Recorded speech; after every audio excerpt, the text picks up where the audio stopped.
नमस्ते, मैं अलका ठाकुर हूँ और आप सभी का अलका मेडिकल क्लासेस में स्वागत है।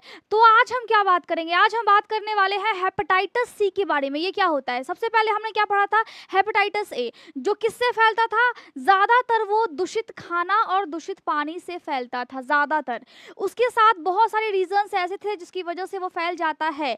उसके बाद हमने पढ़ा हेपेटाइटिस बी, जो कि ब्लड और अनप्रोटेक्टेड सेक्स की वजह से फैलता है। आज हम पढ़ने वाले हैं हेपेटाइटिस सी। हेपेटाइटिस सी किससे फैलता है? मैंने आपको पहले ही बताया है कि हेपेटाइटिस का मतलब क्या होता है? लीवर में इन्फ्लामेशन। इसका मतलब होता है कि आपके लीवर में सूजन हो गया है। ठीक है, जब सूजन होता है, कोई भी बैक्टीरिया या फिर कोई भी वायरस आपके लीवर पे आकर के अगर अटैक करती है तो फिर आपका लीवर डैमेज होने लगता है, और अगर आपने ध्यान नहीं दिया तो फिर वो लीवर सिरोसिस में भी कन्वर्ट हो सकता है। तो हेपेटाइटिस सी में क्या होगा? हेपेटाइटिस सी में भी हेपेटाइटिस सी का जो वायरस है वो आपके लीवर पे आकर के अटैक करेंगे। अगर आपके ब्लड में कोई इन्फेक्शन आ जाए अचानक से, तो उसकी वजह से आपका लीवर डैमेज हो सकता है और आपको हेपेटाइटिस हो जाएगा। हो सकता है कि आपका इम्यून सिस्टम वीक हो जाए और फिर हेपेटाइटिस सी का वायरस आकर के आपके बॉडी पे अटैक कर दे, आपके लीवर में फिर प्रॉब्लम आने लगे।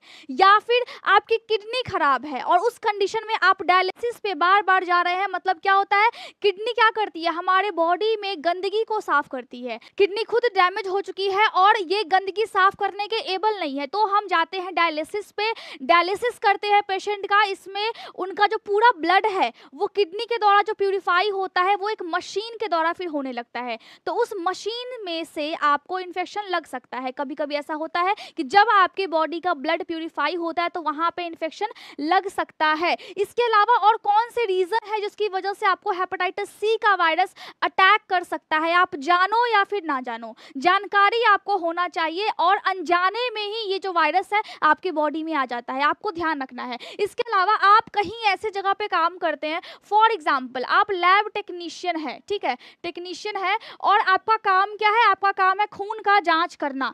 अब हुआ क्या कि आपके पास कोई इन्फेक्टेड पर्सन का खून आया, आपने ग्लव्स नहीं पहना या फिर पहना भी था तो गलती हो गई, वायरस आपके हाथ में जैसे तैसे आ गया और फिर आपके बॉडी के अंदर आ जाता है, या फिर आपका हाथ कटा हुआ है उसके माध्यम से आ जाता है, या फिर आपको इंजेक्शन चुभ जाता है उस इन्फेक्टेड पर्सन का। तो जहां पे लोग हॉस्पिटल में काम करते हैं उनको हेपेटाइटिस सी होने के चांसेस बहुत ज्यादा होते हैं। हेपेटाइटिस ए हो, बी हो, सी हो, डी हो, ई हो, जी हो, सारे वायरस होने के चांसेस बहुत ही ज्यादा होते हैं। इसीलिए कहा गया है कि मेडिकल लाइन में जब आप हो तो आपको बहुत ज्यादा प्रिकॉशन लेने की आवश्यकता होती है। आप प्रिवेंशन पे ज्यादा ध्यान दें, क्योंकि आपका हेल्थ है तो आप दूसरों की मदद कर पा रहे हैं, वरना आप फिर मदद नहीं कर पाओगे, आप खुद ही बीमार हो जाओगे। तो यहाँ पे जो भी लोग लैब टेक्नीशियन का काम करते हैं, हॉस्पिटल में नर्स है, या फिर पैथोलॉजी में काम करते हैं, या फिर फिजियोथेरेपिस्ट है, या फिर वो अदर फील्ड से आते हैं, उस कंडीशन में भी, या फिर वहां पे कोई साफ सफाई करने वाला कर्मचारी ही क्यों ना हो, बहुत ज्यादा ध्यान देने की जरूरत है, वरना उसको भी इन्फेक्शन लग जाएगा।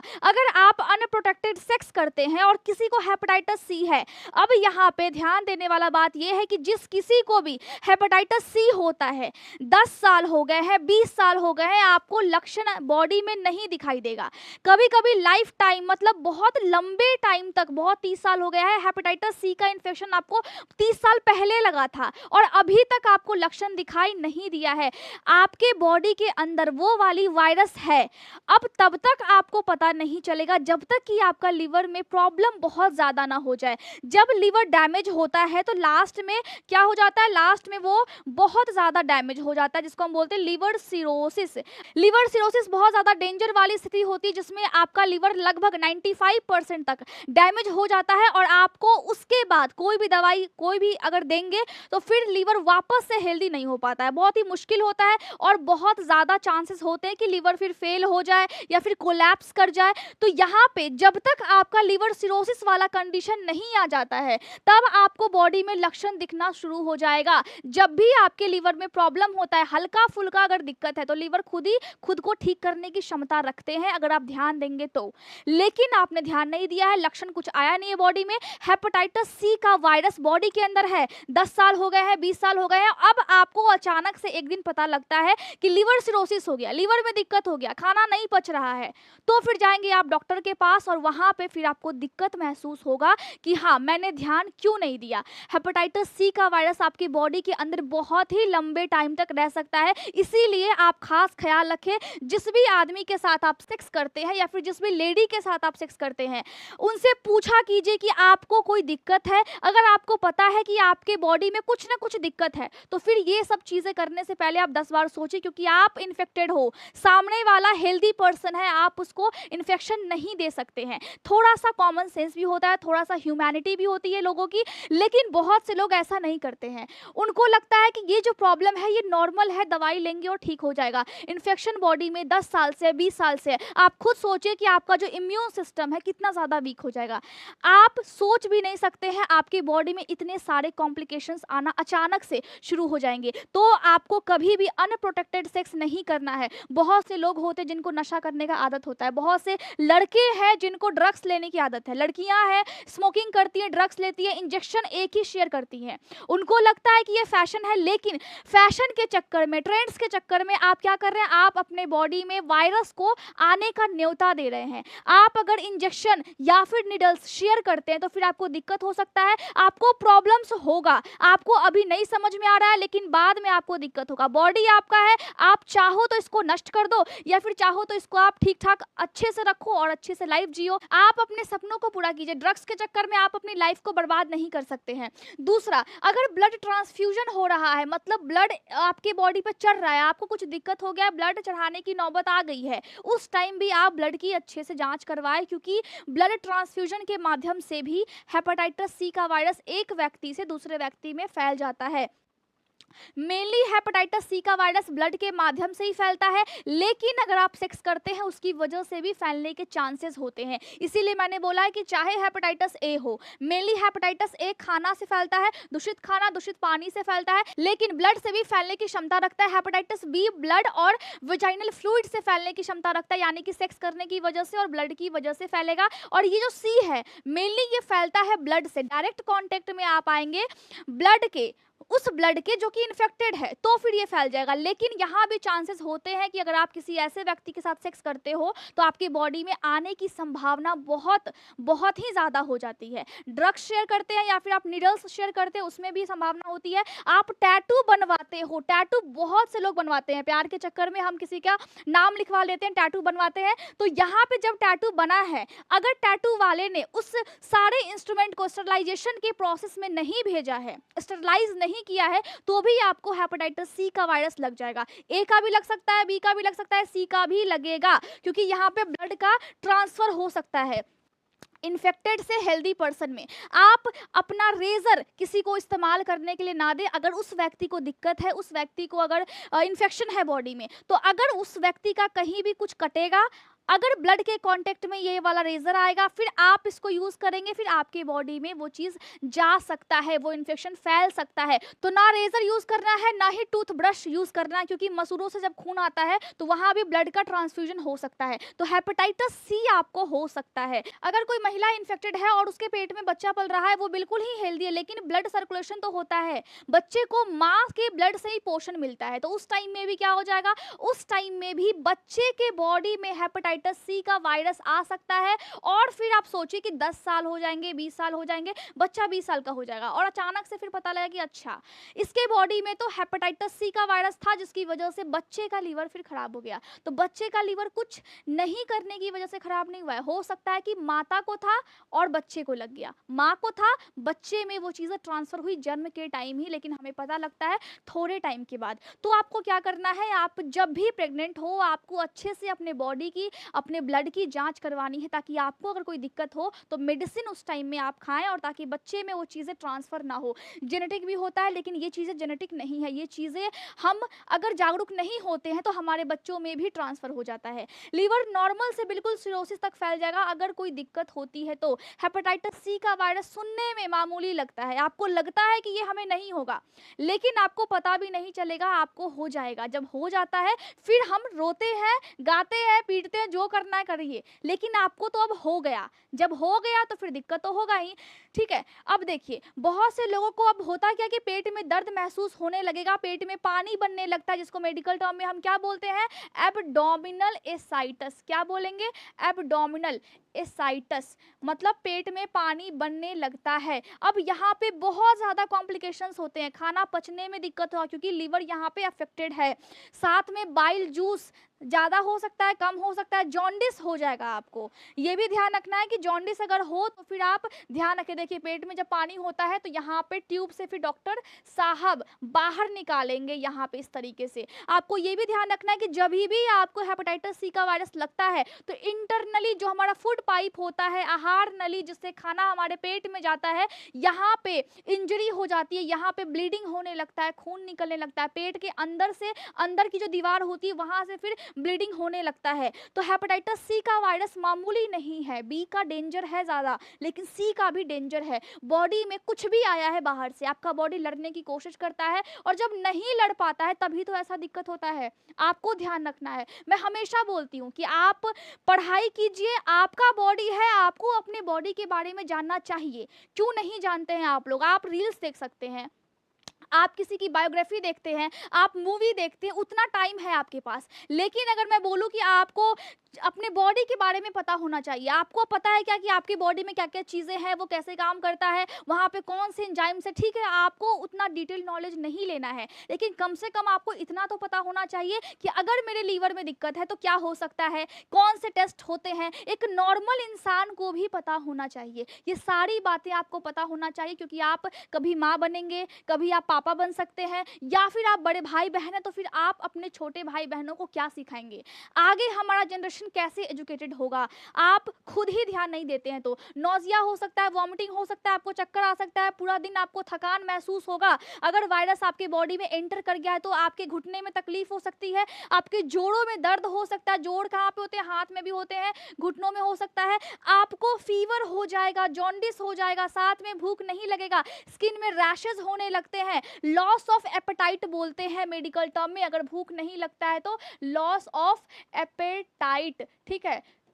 उत्तम से सर्वोत्तम होने के लिए आपको बहुत सारी आलोचनाओं को सुनना पड़ेगा, सहना पड़ेगा। अभी आप पढ़ रहे हैं, मैं समझ सकती हूँ कि बहुत से लोग बोलते हैं आकर के घर में कि हाँ अभी सिर्फ तुम पढ़ाई कर रहे हो, तुम्हारा फ्यूचर कुछ दिख नहीं रहा है, लेकिन आपको क्या करना है, आपको अपने काम से उनको जवाब देना है। जिस दिन आप अच्छे पोजीशन पे जाएंगे उस दिन सब लोग आकर के बोलेंगे कि हाँ जब मैं इसके घर पे आता था तो फिर ये ऐसे पढ़ाई करता था, ये ऐसे पढ़ती थी, बड़ी अच्छी बच्ची है। लेकिन जब आप पढ़ रहे हो तो उस टाइम में कोई तारीफ करने नहीं आता है। ये चीज़ का उम्मीद आप छोड़ दीजिए कि कोई भी आपको आकर के सपोर्ट करेंगे या फिर पढ़ाई में मदद करेंगे। सेल्फ स्टडी सबसे बेस्ट और सबसे, मैं बोलूँगी सबसे अच्छा स्टडी है, क्योंकि सेल्फ स्टडी मैंने भी किया है और आप भी कीजिए, और मैं आपको अच्छे तरीके से बताती हूँ। सारी बातें अगर आप सुनते हैं, समझते हैं, तो आपको बिना डिग्री के इतनी नॉलेज हो जाएगी जितना आप सोच भी नहीं सकते हो। तो आपको क्या करना है, आपको जानकारी लेना है, अच्छी चीज़ों को दिमाग में यहाँ पे डालिए। गंदगी डालने के लिए पूरा जीवन पड़ा हुआ है, अच्छी चीज जब यहाँ पे आएगी तो आपका व्यवहार,